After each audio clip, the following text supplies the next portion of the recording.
உயிரே கொடுப்பான் தளபதிக்கு. விஜயின் கூட பேர் மென்ஷன் பண்ண மாட்டான், தளபதி தான் சொல்லுவான். அப்பா அம்மா விட தளபதி ரொம்ப பிடிக்கும் என் பிள்ளைக்கு.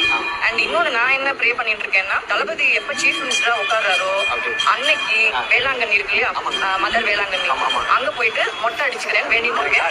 இது வந்து நான் கேமராக்காக சொல்லல, என்னோட ஹார்ட் ஃபுல்லா நான் சொல்றேன். He is such a very cute person. I have met him in the set of Leo, Bigil and all that. ரொம்ப ஜாலி பர்சன், நைஸ் கை. அவர் நல்லா இருக்கணும், நாங்க எல்லாருமே ப்ரே பண்றோம். அண்ட் என் புள்ள வந்து he has completed 18 years. he is going to finish his first year of college. அவன் வந்து எல்லார்கிட்டயும் என்ன சொல்லியிருக்கான்னா, ப்ளீஸ் ஓட்டர்ஸ் ஐடி எடுங்க தளபதிக்கு. இது வந்து நான் கேமராக்காக நிஜமாவே சொல்லல. அண்ட் என்னையும் திட்டின்னு இருக்காம, அவன் ஓட்டர்ஸ் ஐடி சரி பண்ணுமா, தளபதிக்கு ஓட்டு போடணும். ஸோ அந்த அளவுக்கு he has catched all the youngsters. and எங்க செட்டு தான் அதனால எனக்கு பிடிக்கும். we have the right to love him, like him.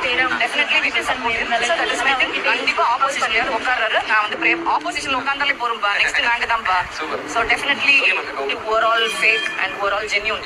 So Vijay வந்து நான் அவர் வந்து ஷூட்ல பார்த்திருக்கேன். அவர் அத்தனை கம்ஃபர்ட்டை விட்டுட்டு அவர் வந்து அரசியலுக்கு வரணும்னு தலையெழுத்தே கிடையாது. ஸோ அப்படி இருக்கிறப்போ he wants to do something for the people and he knows that some of the political parties are exploiting the people and also their group. okay, so அப்படி இருக்கிறப்போ தளபதி வந்து நல்ல எண்ணத்தோட தான் வரேன்னு சொல்றாரு. ஸோ கண்டிப்பா விஜய் உட்கார் வர அந்த சீட்ல we are all waiting for the day to see that. and அவர் நல்ல எண்ணத்தோட தான் ஸ்டார்ட் பண்ணியிருக்காரு. அதனால தான்